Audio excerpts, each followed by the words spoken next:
कहानी की शुरुआत अमृता सिंह की गाड़ी के एक संकरे पहाड़ी रास्ते पर चलने से होती है।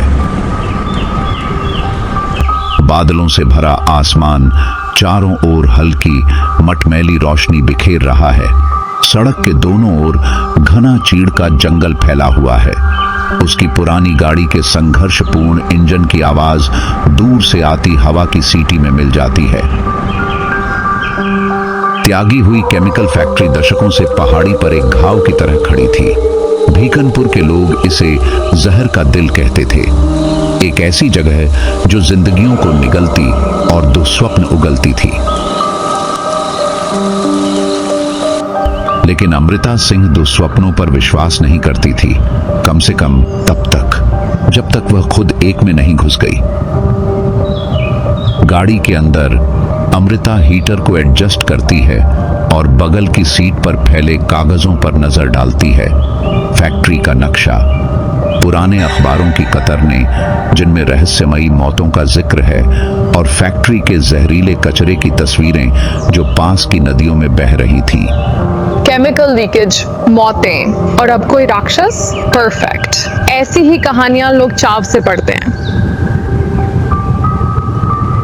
सड़क और संकरी और खड़ी हो जाती है।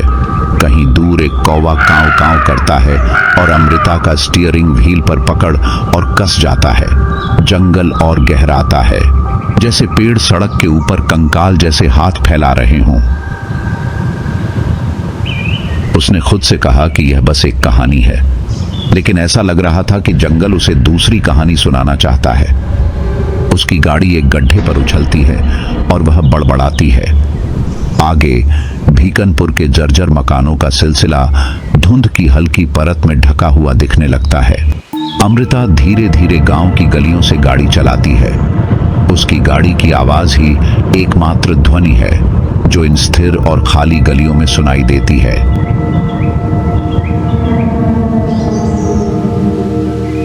घर जर्जर हैं, खिड़कियां अंधेरी। एक पुराने बरगद के पेड़ के नीचे बुजुर्गों का एक समूह बैठा है।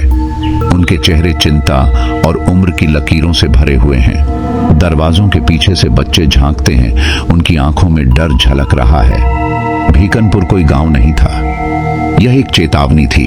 हर ईंट, हर दरार एक ही संदेश फुसफुसाती थी, यहां से दूर रहो।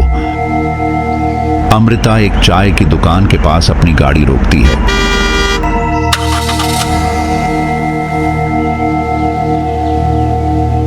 वह बाहर निकलती है।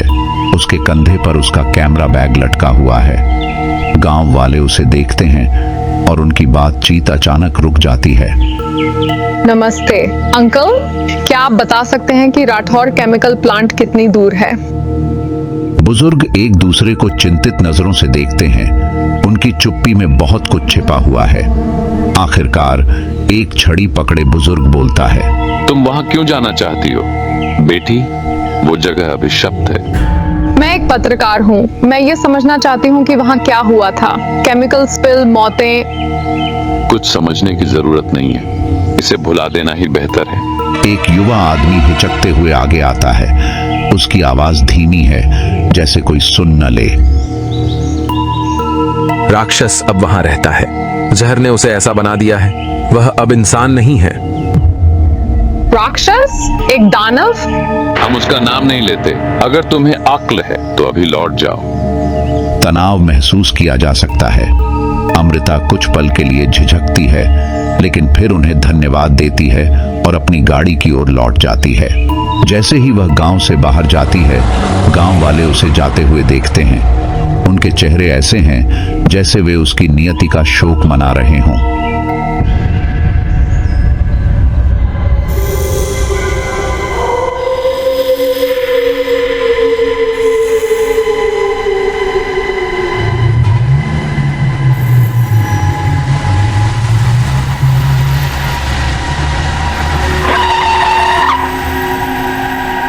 फैक्ट्री विशाल है। इसकी दीवारें सालों के केमिकल रिसाव से काली और दागदार हैं। टूटी हुई चिमनियां अंधेरे आसमान में कंकाल जैसी उंगलियों की तरह खड़ी हैं।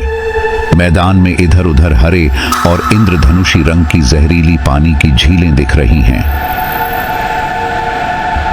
कभी यह क्षेत्र का गर्व हुआ करती थी, प्रगति का प्रतीक, लेकिन अब यह लालच और विनाश का स्मारक थी, जिसका जहर जमीन, पानी और यहां रहने वालों की कहानियों में समा चुका था। अमृता अपनी गाड़ी से बाहर निकलती है, अपनी टॉर्च को कसकर पकड़ती है। हवा में केमिकल की तीखी गंध है, जिससे वह खांसने लगती है। वह गेट के पास जाती है। वह गेट को धक्का देती है। इसकी चरमराहट अजीब तरीके से शांत हवा में गूंजती है। अंदर फैक्ट्री खड़ी है। इसकी टूटी हुई खिड़कियों के अंदर जंग खाई मशीनें दिख रही हैं।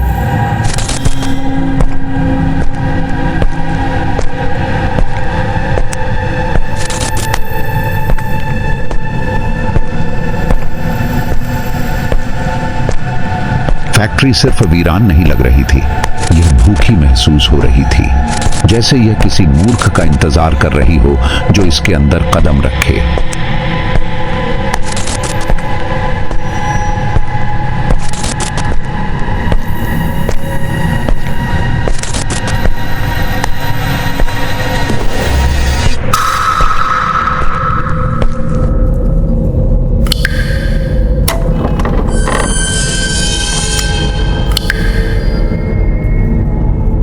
अमृता एक पल के लिए रुकती है, फिर अंदर जाती है। उसके बूट तेल जैसे पानी की गंदी झील में छप छप करते हैं। वह अपनी टॉर्च की रोशनी आगे की ओर चमकाती है, जो अंधेरे को चीरती है। छायाएं खिंचती और हिलती हैं, जैसे वे जिंदा हों। केमिकल प्लांट का अंदरूनी हिस्सा पाइप्स, टैंकों और मशीनों का भूल भुलैया है। दीवारें जंग लगी धारियों से सजी हैं और फर्श पर काले तरल की चिपचिपी झीलें चमक रही हैं। हवा नम और तेज धातु जैसी गंध से भरी हुई है, जिससे अमृता अपनी नाक ढक लेती है। यह सिर्फ एक इमारत नहीं थी, यह प्रगति का कब्रिस्तान थी। मशीनें इसकी हड्डियां थीं और केमिकल के दाग इसका खून, और कहीं गहराई में इसका दिल अब भी धड़क रहा था। अमृता सावधानी से चलती है। उसकी टॉर्च जंग लगे टैंकों और टूटे हुए कंट्रोल पैनलों पर चमकती है। दीवारों पर चेतावनी के साइन लगे हैं, जिन पर खतरा विषैला लिखा है। वह एक टैंक के सामने रुकती है, जिसका ढक्कन थोड़ा खुला है। एक मोटा चिपचिपा तरल बाहर निकल रहा है, जो अप्राकृतिक हरे रंग का है। इस जगह को सालों पहले गिरा देना चाहिए था। फ्लैश कमरे को कुछ सेकंड के लिए उजागर करता है और उसे एक पल के लिए एक कोने में कोई आकृति खड़ी हुई लगती है। वह जल्दी से टॉर्च उस दिशा में घुमाती है, लेकिन वहां कुछ नहीं है। शांत रहो, ये बस परछाई है। वह प्लांट के और गहराई में जाती है।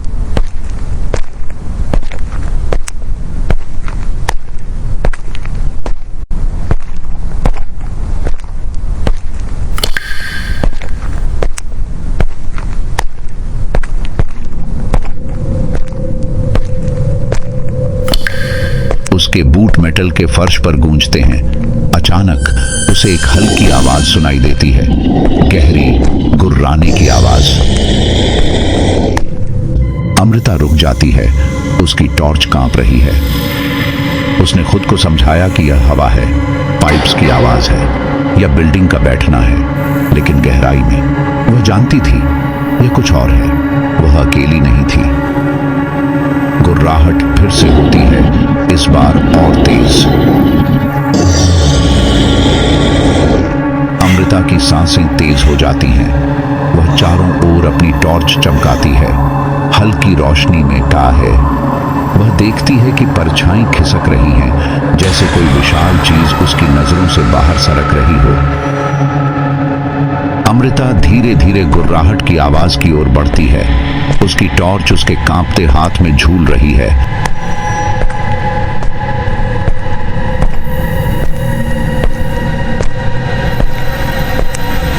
गुर्राहट धीमी पड़ जाती है और उसकी जगह एक अजीब सन्नाटा ले लेता है। जितनी गहराई में वह गई, हवा उतनी ही भारी होती गई। यह सिर्फ केमिकल्स की वजह से नहीं था, यह कुछ और था, पुराना, गहरा, जो फैक्ट्री की दीवारों में समा चुका था और वहां से निकलने से इनकार कर रहा था।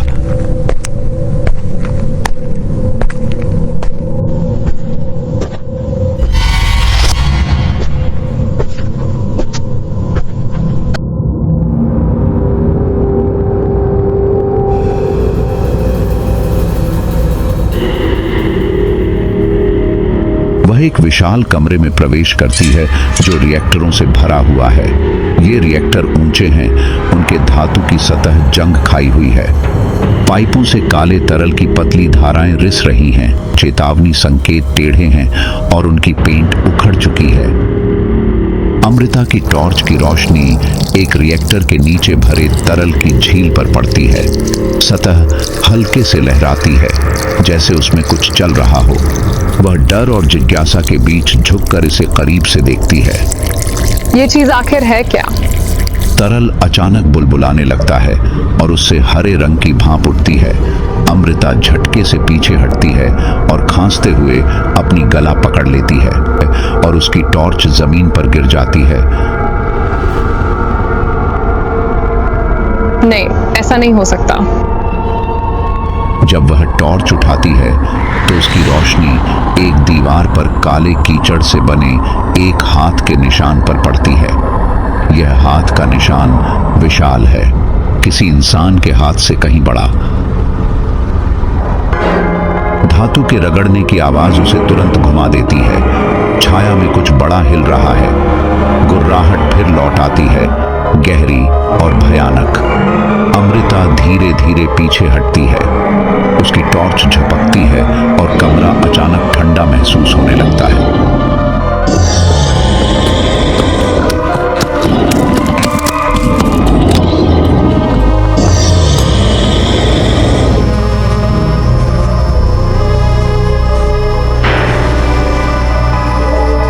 अमृता रिएक्टर रूम से भागते हुए खाली गलियारों में दौड़ती है।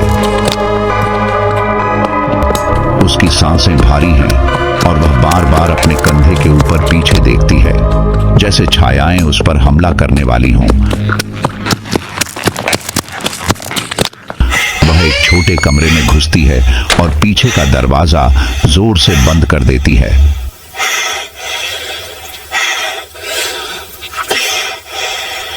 ब्रेक रूम फैक्ट्री के अतीत का एक अवशेष था। समय ने इसे नहीं छुआ था, लेकिन जीवन इसे छोड़ चुका था। जंग लगी कुर्सियां, पलटे हुए मेज और दीवारों पर कतार में रखे लॉकर, उनके दरवाजे ऐसे खुले थे जैसे भूखी मुंह हो।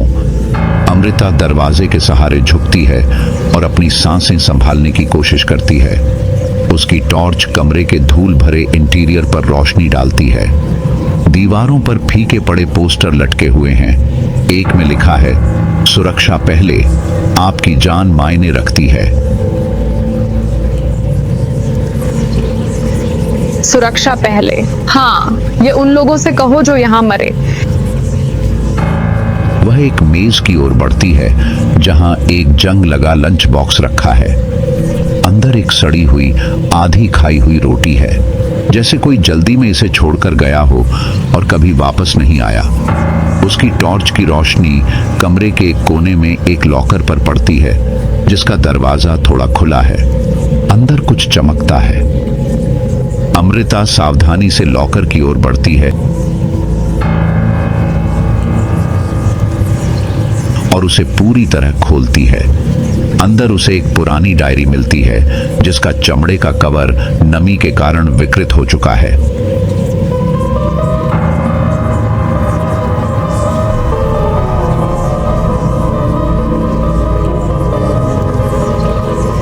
वह पन्ने पलटती है और पढ़ते हुए उसकी भौहें सिकुड़ जाती हैं। मजदूर रिसाव के बारे में लिखते थे, जलने के निशान, वो खांसी जो कभी बंद नहीं हुई। और फिर उन्होंने उस आदमी के बारे में लिखा जिसने मरने के बाद भी फैक्ट्री नहीं छोड़ी। रिसाव ने उसे बदल दिया। हमने उसे रिएक्टर रूम में बंद कर दिया, लेकिन वह बाहर आ गया। वह अब इंसान नहीं रहा, वह राक्षस बन गया। उसके हाथ कांपते हैं जब वह डायरी बंद करती है।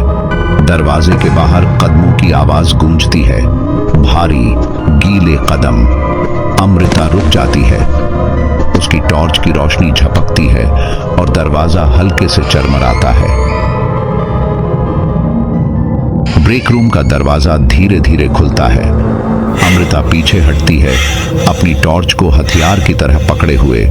कमरे में छायाएं फैल जाती हैं जब कुछ विशाल दरवाजे से अंदर आता है।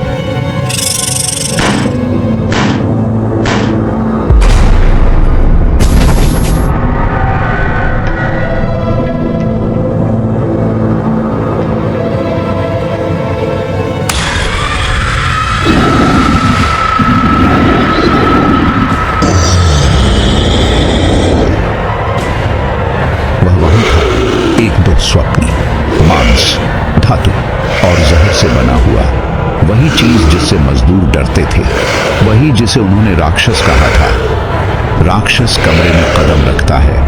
उसका विशाल शरीर झुका हुआ है, जैसे वह छत के नीचे फिट होने की कोशिश कर रहा हो। उसकी त्वचा सफेद और सूजी हुई है, उसकी नसें जहरीली काली हैं। उसका सिर नुकीली धातु की पाइपों और मुड़ी हुई जड़ों से घिरा हुआ है, जैसे फैक्ट्री ने उसे अपना हिस्सा बना लिया हो। ये मेरी जगह है, तुम यहाँ नहीं आ सकती। अमृता का दिल जोरों से धड़कता है और वह पीछे हटती है। राक्षस का सिर हल्का सा झुकता है। उसकी हरकतें धीमी और जानबूझकर की गई लगती हैं, जैसे शिकारी अपने शिकार से खेल रहा हो। उसका पंजा दीवार पर खरोंचता है, जिससे धातु पर गहरे निशान पड़ते हैं।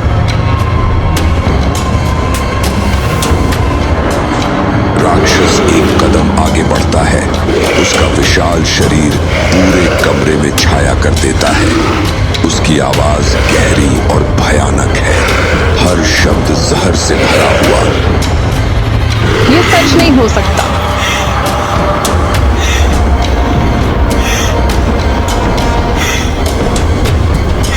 डर के मारे अमृता अपनी टॉर्च उसकी तरफ फेंकती है। टॉर्च उसके सीने से टकराती है और जमीन पर गिर जाती है, लेकिन राक्षस हिलता तक नहीं।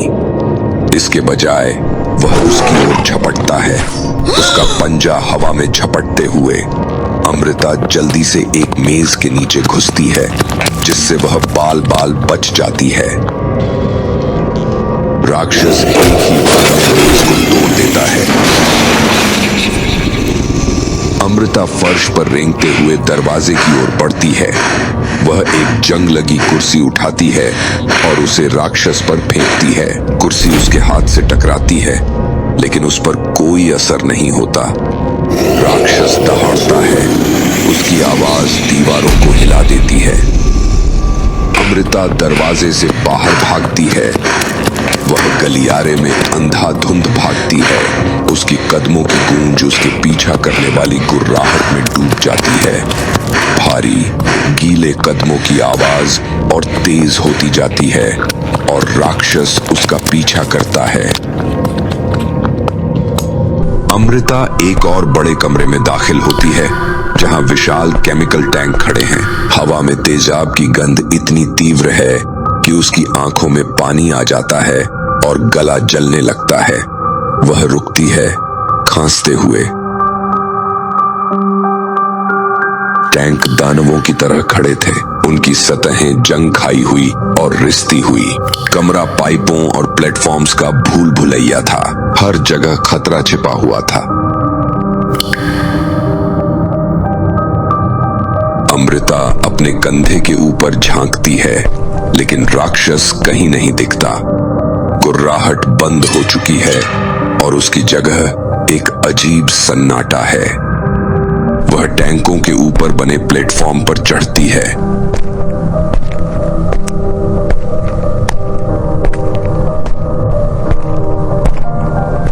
उसकी टॉर्च की रोशनी कमरे में घूमती है।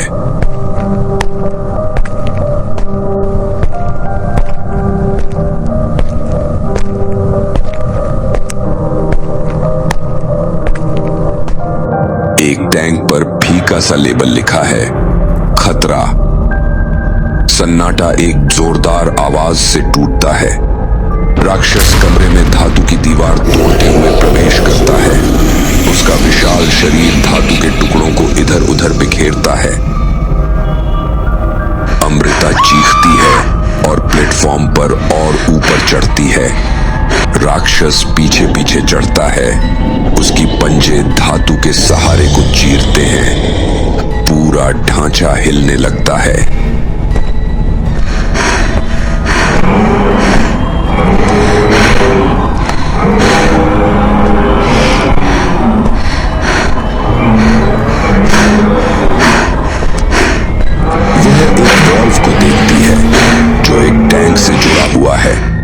बिना कुछ सोचे वह इसे घुमाती है। टैंक से तेजाब की धार बाहर निकलती है, राक्षस पर गिरती है। उसकी त्वचा जलने लगती है और वह दर्द से दहाड़ता है।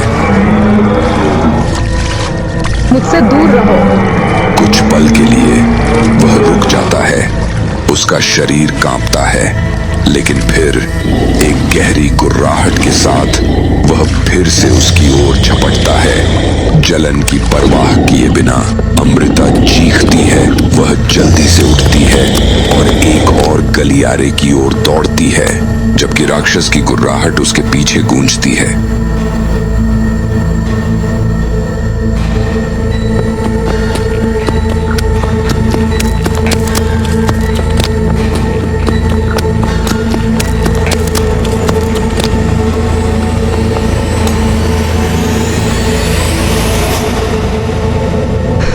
लड़खड़ाते हुए एक छोटे से कमरे में प्रवेश करती है, जिसकी दीवारों पर जंग खाई फाइलिंग कैबिनेट्स की पंक्तियां हैं। उसकी सांसें उखड़ी हुई हैं और वह अपनी पसलियों को थामे हुए है, जहां उसे गिरने से चोट लगी थी। कमरे में जगह जगह कागज, बही खाते और ब्लूप्रिंट बिखरे हुए हैं। यह आर्काइव रहस्यों का खजाना था। हर फाइल, हर धुंधला पन्ना उन जिंदगियों का बोझ लिए हुए था जो खो गईं, और उन वादों का जो कभी पूरे नहीं हुए।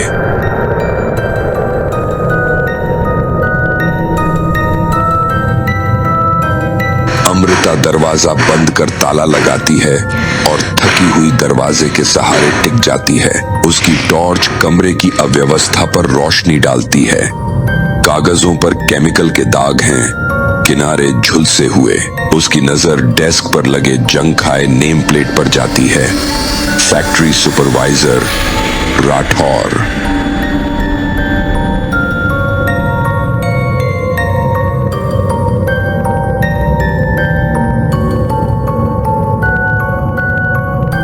तो ये सब यहीं से शुरू हुआ।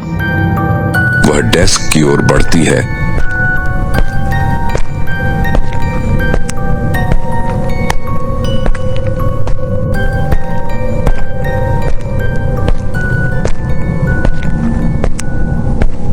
फैक्ट्री के नक्शे का एक पुराना ब्लूप्रिंट उठाती है।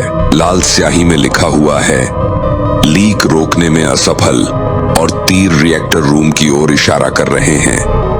वह ब्लूप्रिंट के नीचे रखे कागजों के ढेर को उठाती है, जिनमें मजदूरों की तस्वीरें हैं, पुरुष और महिलाएं। उनके चेहरे जले और भयभीत, आंखें खोखली। यह रिसाव एक दुर्घटना नहीं थी, यह लापरवाही थी। केमिकल्स ने फैक्ट्री को मौत का जाल बना दिया और उसमें फंसे लोग इसके शिकार हो गए। अमृता की टॉर्च झपकती है। कमरे में क्षणिक छायाएं उभरती हैं। कागजों को पलटते हुए उसे सुपरवाइजर के लॉगबुक की एक आखिरी डरावनी प्रविष्टि मिलती है। राघवेंद्र आखिरी था जो रिएक्टर रूम से निकला। रिसाव ने उसे पकड़ लिया। इससे पहले कि हम कुछ कर पाते, हमने दरवाजे बंद कर दिए। हमारे पास कोई चारा नहीं था। वह अब वैसा नहीं रहा। उसकी आवाज धीमी पड़ जाती है जब उसे अपने पीछे से हल्की खरोंचने की आवाज आती है। वह झटके से घूमती है और उसकी टॉर्च की रोशनी एक कैबिनेट पर पड़ती है। खरोंचने की आवाज तेज और बेचैन हो जाती है। वह धीरे धीरे करीब जाती है।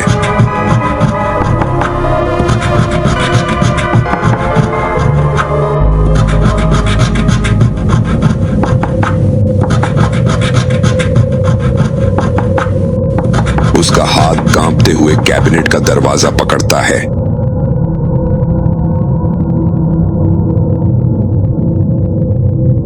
वह दरवाजा खींचकर खोलती है और अंदर से चूहों का झुंड बाहर निकलता है। अमृता चीखती है और पीछे हटती है, फर्श पर गिरते हुए। वह अपनी टॉर्च उठाने के लिए हाथ बढ़ाती है, लेकिन तभी दरवाजे के दूसरी ओर से गहरी गुर्राहट सुनाई देती है। राक्षस पास है। अमृता आर्काइव रूम से बाहर निकलती है, अपनी टॉर्च कसकर पकड़े हुए। हवा जहरीली है और उसका सिर हल्का महसूस हो रहा है। वह अपनी नाक और मुंह को ढकती है, लेकिन इससे कोई राहत नहीं मिलती।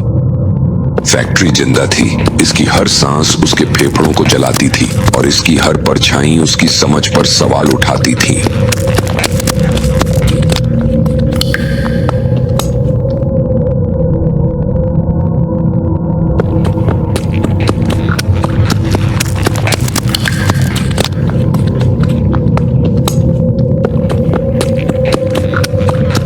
सामने का गलियारा विशाल टैंकों से भरा है, जिनसे चमकती हुई गाढ़ी तरल बूंद बूंद टपक रही है।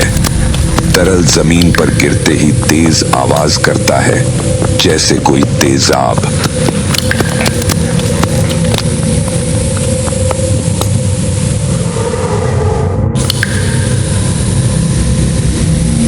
चेतावनी संकेत टेढ़े मेढ़े लटके हैं, उनके लाल अक्षर फीके पड़ गए हैं। विषाक्त, अंदर प्रवेश न करें।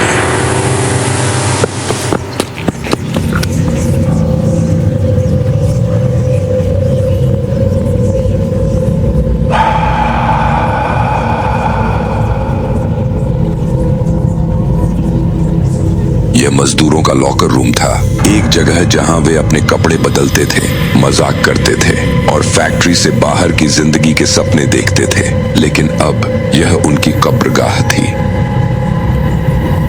कमरे में हल्की फुसफुसाहट सुनाई देती है, जैसे हवा में छिपी आवाजें।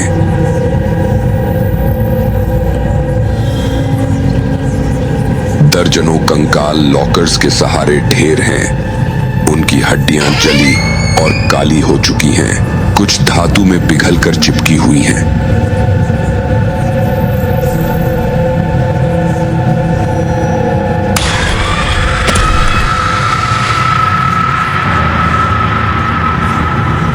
फुसफुसाहट अब धीमी, गहरी हंसी में बदल जाती है, भारी, विकृत और अमानवीय। यह राक्षस की हंसी है।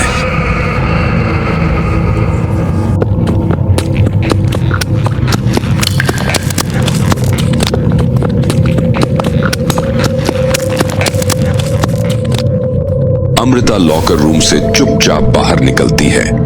उसकी थकी हुई टांगें मुश्किल से उसे सहारा दे रही हैं।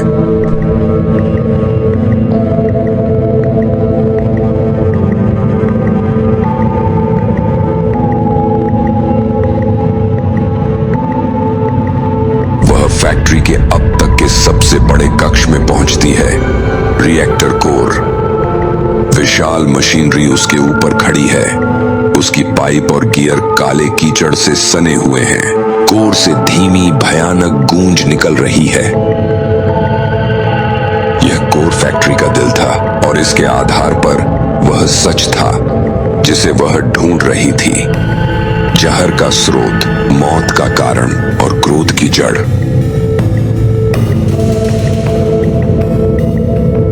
अमृता सावधानी से आगे बढ़ती है। उसकी टॉर्च मशीन के आधार पर जंजीरों और पाइपों के जाल को रोशन करती है। केंद्र में एक कंकाल पड़ा है, जिसकी हड्डियां जली और मशीन से जुड़ी हुई हैं। जंजीरें जैसे जिंदा हों, कसती और ढीली होती हैं, जैसे सांस ले रही हों।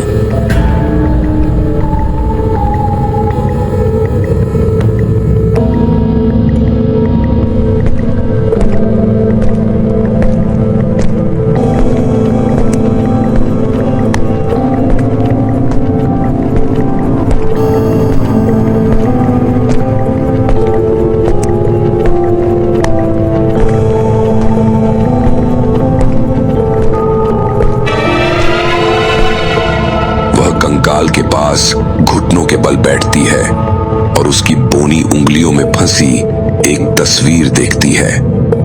वह उसे खींचकर निकालती है। ये तुम हो, है ना? यही जगह है जहां उन्होंने तुम्हें छोड़ दिया।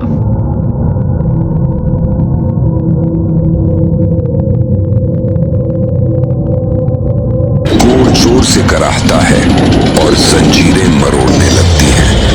अमृता पीछे हटती है। जैसे ही रिएक्टर की गूंज तेज होती है, राक्षस की आवाज चेंबर में गूंजती है, गुस्से और नफरत से भरी हुई। तुम सबको यहाँ मरना होगा।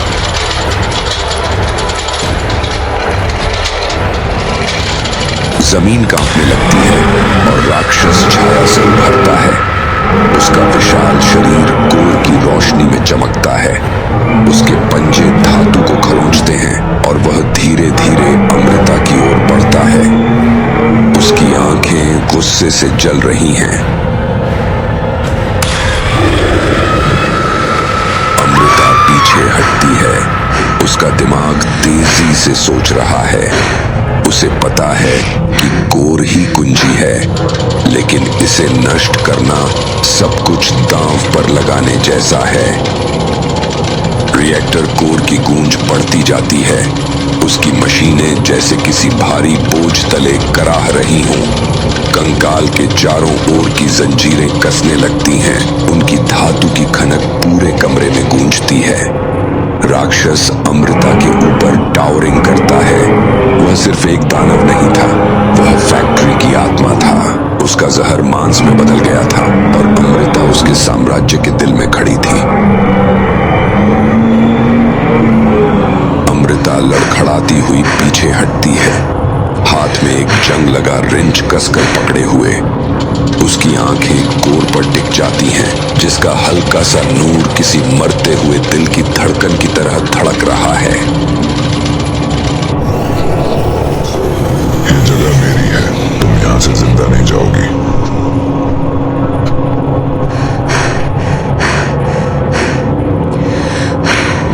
राक्षस झपटता है, उसके पंजे हवा को चीरते हुए। अमृता झुक जाती है और रिंच उसके हाथ से छूट जाता है। वह घुटनों के बल रेंगते हुए एक पाइप पकड़ती है और उसे झपटते हुए राक्षस पर मारती है। पाइप उसके हाथ पर लगती है, लेकिन उस पर इसका कोई असर नहीं होता। वह दहाड़ता है और उसकी आवाज धातु की दीवारों को हिला देती है। ये जगह अब तुम्हारी नहीं है, तुम्हें यहाँ नहीं रहना चाहिए। राक्षस एक पल के लिए रुकता है। उसका सिर हल्का सा झुकता है। उसकी आवाज में कुछ ऐसा झलकता है जो लगभग इंसानी है। मुझे उन्होंने बनाया है, मुझे यहाँ बांध दिया गया है। अमृता की सांसें थोड़ी स्थिर होती हैं और उसे एहसास होता है कि उसे क्या करना है। उसकी नजर कोर पर टिक जाती है। अगर वह इसे नष्ट कर देती है तो वह सब खत्म कर सकती है, लेकिन फैक्ट्री उसके साथ गिर जाएगी और शायद वह भी बाहर न निकल पाए। यह केवल उसे खत्म करने की बात नहीं थी, यह उसे मुक्त करने की बात थी। फैक्ट्री से, जहर से, उस दर्द से जिसने उसे राक्षस बना दिया था। राक्षस एक गहरी गुर्राहट के साथ उसकी ओर झपटता है। अमृता एक तरफ कूदती है और पास पड़े वाल्व को पकड़ती है। वह इसे जोर से घुमाती है और एक केमिकल टैंक से संक्षारक तरल का फव्वारा निकलता है। तरल राक्षस पर गिरता है और उसकी त्वचा जलने लगती है। वह लड़खड़ाता है, लेकिन रुकता नहीं। उसकी जलती हुई आंखें अमृता पर टिक जाती हैं। अमृता कोर की ओर दौड़ती है, गिरते मलबे से बचते हुए। वह कोर के पास पहुंचती है और एक जंग लगा लोहे का सरिया उठाती है, इसे गियर के बीच फंसा देती है। कोर जोर से कराहता है और अमृता पूरी ताकत से सरिया को धकेलती है। चिंगारियां उड़ती हैं और गियर धातु से रगड़ खाते हुए चीखते हैं। कंकाल के चारों ओर की जंजीरें एक एक करके टूटने लगती हैं। नहीं, फैक्ट्री ने पलटवार किया।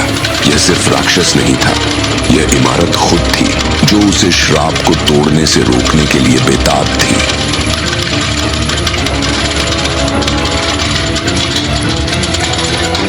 तुम इसे अब नियंत्रित नहीं कर सकते।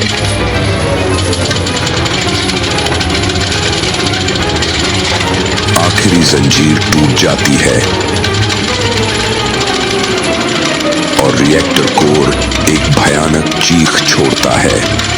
उसकी रोशनी तीव्र हो जाती है, जिससे अमृता कुछ क्षण के लिए अंधी हो जाती है। इसके आधार पर पड़ा कंकाल राख में बदलने लगता है। उसका विशाल शरीर कांपता है जैसे बुझती हुई लौ।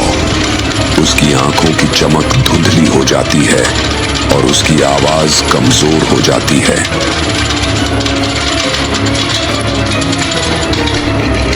शुक्रिया, मुझे आजाद कर दिया। फैक्ट्री ढहने लगती है, दीवारें टूटती हैं और आग और जहरीली गैसें कोर से निकलती हैं।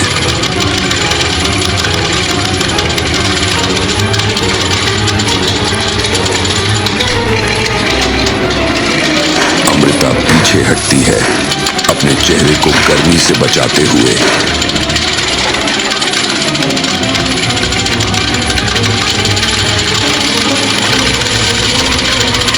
और बाहर की ओर दौड़ पड़ती है। जमीन उसके नीचे हिलती है।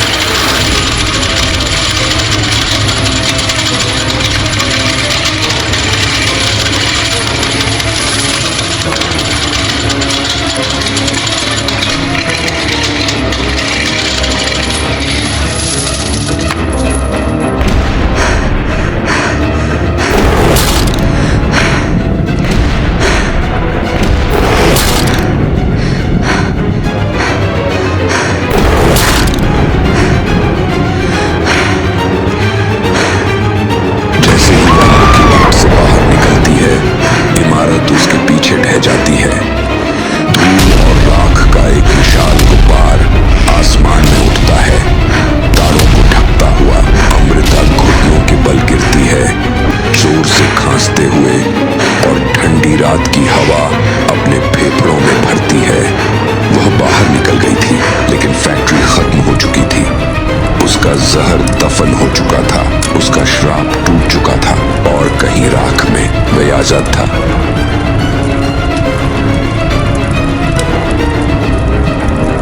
अमृता खंडहरों की ओर देखती है। उसका चेहरा मिट्टी और आंसुओं से सना हुआ है।